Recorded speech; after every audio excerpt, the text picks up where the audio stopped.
Now, admittedly, an unlovely subject, but if you look at it, is that not glorious? Look at the colors of that thing. If you could paint that, how would you be? Like, just suspend for a moment the thigh of a dead coyote, and just look at the color. Now, I mean, shoo it away when it's on your salad, right? It's also carrying all sorts of dangerous and deadly diseases that probably just came from it. But as you're shooting it away or killing it, admire. These are the players. This one, by the way, I've included that one because it's a sarcophagidated. It actually gives live birth. You don't want that on you. If you have a cut, something will come around. It'll put live maggots. Like, it doesn't go through the egg stage. It just gives live birth to maggots, and they get right on your wound and they're gone. They're not hanging around for you to pick them off. See those hanging around your wound. How fast do they lay eggs? Well, here's a turkey head, and remember what I was saying when they deposit their eggs here, under the eyes and the cavities.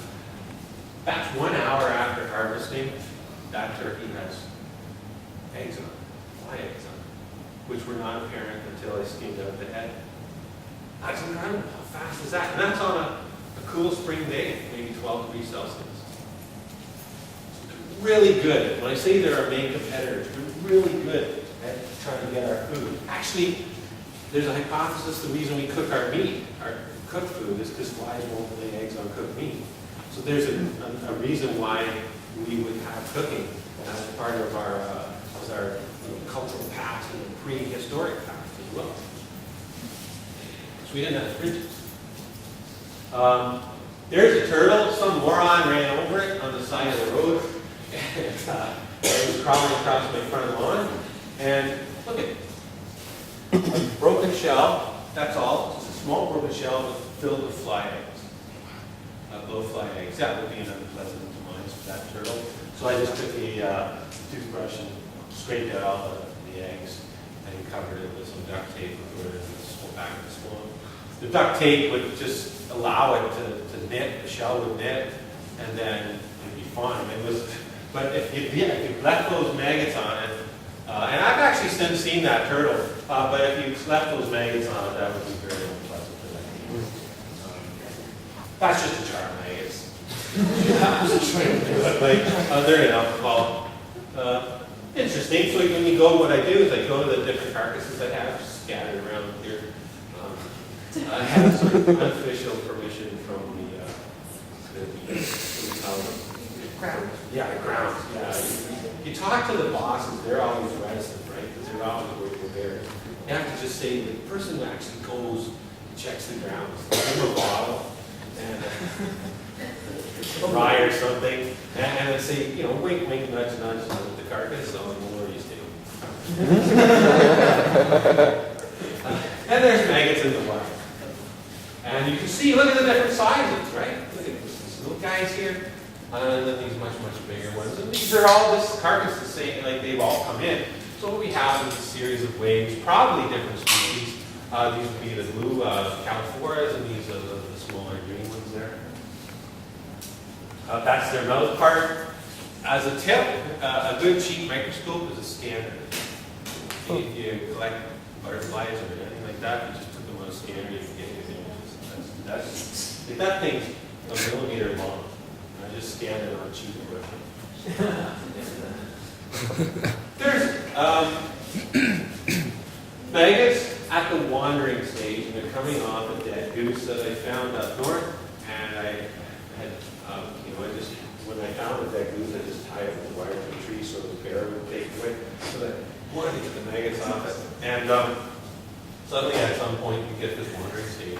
I've seen out here when I put the pigs out, 4 or 5 days into it, the pig collapses and the maggots wander out. And it looks like a white carpet.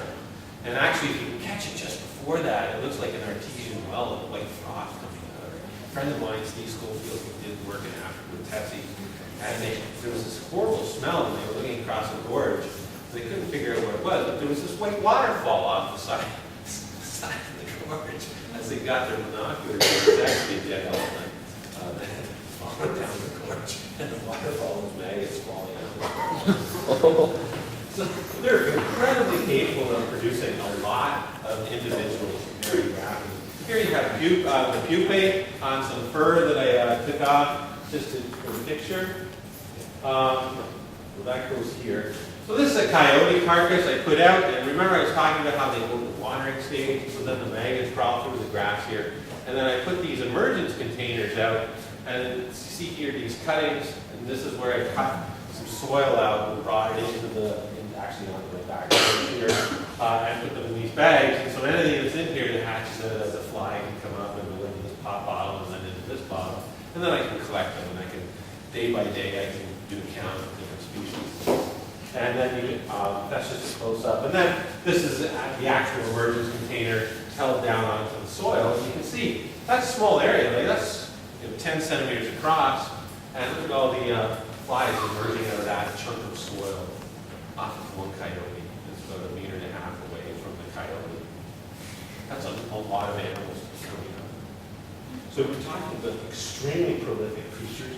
Then, once most of the material's gone, you get into the mummification stage. You know your pig breeds? Anyone? That's a Tamworth. You can tell by the red. There you go. Tamworth's a nice animal. They kind of cross. This one isn't. This one's dead. That's at the mummification stage, which is essentially like a rawhide, right? So there's fur left on there.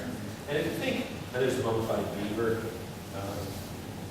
Again, same thing. You see, like kind of like a jerky thing going on, very dry. So there's another mummified pig, and that mummified pig. So there's the coyotes.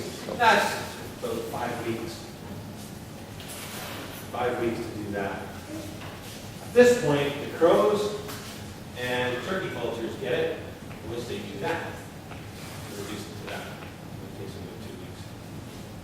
And those eventually scatter out. So you put these carcasses out, and you keep coming and thinking you're going to find a skeleton. You have an area of 30 meters diameter. You're just going bone there, some bones crushed, some bones gone. And there's very little that remains of the actual site. Now I've included this because this is what happens to mummified remains. What this is a Second World War Army canteen with a wool jacket on it, and that's a closed moth.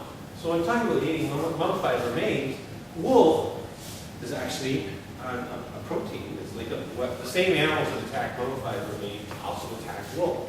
So carpet beetles, closed moths, anything that's attacking wool blankets, and that's what you get. They're the same things that would be attacked with dry